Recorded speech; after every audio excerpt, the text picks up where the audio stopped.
So you started your new CPG brand and you're wondering, how do you sell to and who should you sell to? That, my friend, right there would be, who is your buyer persona? And if you're wondering, Eric, what is that? That would be, who's your ideal customer?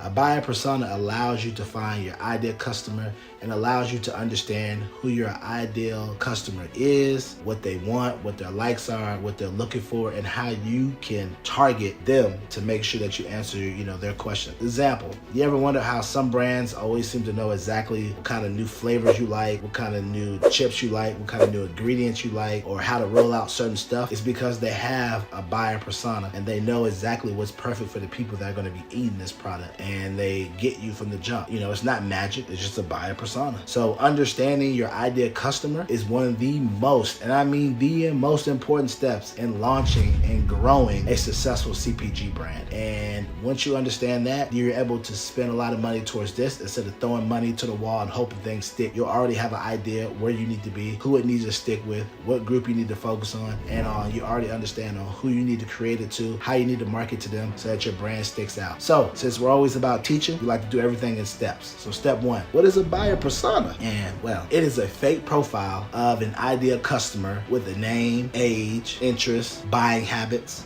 Example, a buyer persona is a detailed profile of your ideal customer. It's not just always about demographics, where they live, or age, and gender, or so and so. It's about their behaviors, because their behaviors, their interests, their challenges, like we spoke about, and their buying habits are going to be the reasons that they're going to go out and get your product. So think of it as a fictional character that represents your real customer, your real customers. And instead of saying our product is for everyone, you want to be like, I'm making this product just for my buyer persona. You want to niche down to that specific type of people who are most likely to buy from you, and who are most likely to spend money, and who are most likely to always know about you. Example, say there's a Sarah, Jane Doe. She's 29, works as a marketing manager, loves organic skincare products. Let's say she shops online and follows all the beauty influencers. That sounds like a lot of people, but she values sustainability and eco-friendly packaging. So that kind of niches down to a smaller group. And if you, or anybody watching this, if you're launching a natural skincare brand, understanding what Sarah's needs are will help you create the right product and marketing and messaging that will allow Sarah to be like, something, they relate to me, let me go buy. Step two, why does a buyer persona really matter? If you're wondering right now. Well, it matters in so many different ways. It matters when it comes to successful ads, packaging, designs, customer reviews. Knowing your ideal customer helps you make smarter decisions when it comes to marketing and it comes to putting out certain things. Here's how. Let me give you examples. When you know them, you can create better marketing, you can create ads, you can create social media posts that resonate with them, and you can create emails that speak directly to them, and not to everybody, but speak directly to your base that's going to purchase from you. Two, you create a stronger branding with your packaging, your logo, and your messaging. This will all match with what your audience connects with, what they're looking for, what they expect from your brand, and what they will like. And then number three, higher sales. When you understand your customers' needs, baby, like the kids like to say, they're more likely to buy from you. They're more likely to, create content. They're more likely to repost and everything else. For example, if you're selling a high protein snack, your buyer persona is somebody that works in the gym. Gym goers looking for a quick nutrition, they'll be more in tune to buy you instead of the generic brand, because you're focused on fitness related messaging and you have influencer partnerships that are focused on them. They may not just want to get the generic. They'll get you because you have crafted a message just for them. Number three, how do you create a buyer persona? Well, so many different things. You have to do surveys, customers, interviews, media, data. Know how you do when it comes to building it. You got to build a persona. You got to follow these steps when building the persona. You got to make sure you do the proper research. Research your audience. Look at your current customer or customers and look at your competition, customers. See what your customer is doing and competitors' customers. Use interviews, use surveys, social media insights, Google Analytics, your website data. All these things play a factor in knowing your customer. Number two, identify key demographics. What's their age? What's their gender? What's their location? What's their income and their education level?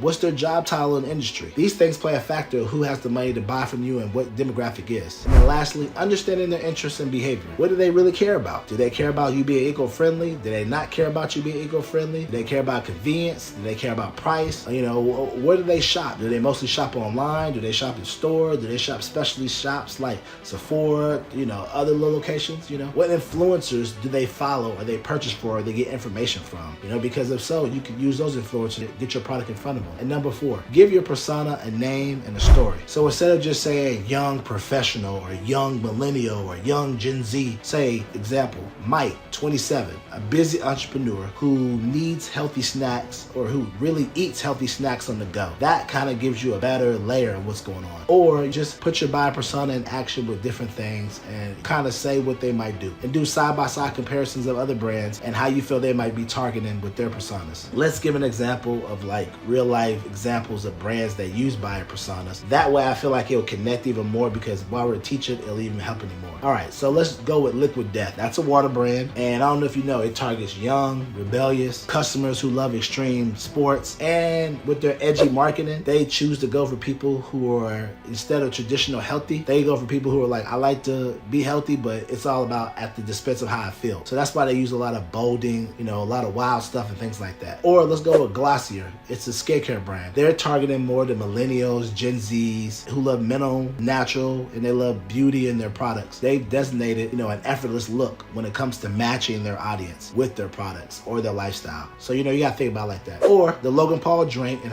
Prime Hydration energy drink. They use a lot of influencers and they use a lot of social media to attract young customers, athletes, and they do a lot of over-the-top type of thing. Gamers who want hydration without artificial ingredients. So they do over-the-top marketing, they do over-the-top events, over-the-top stuff just to attract those younger kids. With number 5 being, use your persona to be your brand. Use your persona person to be your brand. You know, when it comes to marketing campaigns, when it comes to examples, when it comes to social media posts, when it comes to product development, you know, use your buyer persona to be that person. Once you have a buyer persona, use it. Use it for everything. You know, create your targeted ads. You know, instead of just wasting money throwing stuff to the wall, look at your buyer persona. Create your ads from there. You know, instead of trying to advertise to everyone, focus on the people who like your product and the people who you feel your product is designated to. You know, develop products they actually want. You know, listen to them, talk to them. If your audience is Gen Z, don't just make boring packaging that's bland, brown, white. Use bold, trendy designs. Understand where they're coming from. Understand what they like. Pick the right retail channels. If your audience shops mostly online, focus on Amazon. Focus using Shopify. Focus on any other, you know, TikTok, you know, focus on TikTok Shop. You know, don't just use traditional retail stores that most people go to, especially if your demographic mostly shops online. And last but not least, you have to understand all these things matter. They matter to you. They matter to your business. They matter to where you're going. So if you're starting a CPG brand or you want to work in CPG, understanding your buyer persona is key. You know, your buyer persona is key when it comes to connecting with, you know, your customer, when it comes to connecting on improving your products, when it comes to connecting on driving sales, when it comes to understanding what new products you need to bring out or what products they want to see you bring out or what products they want to see you change or upgrade on. Talking to them, understanding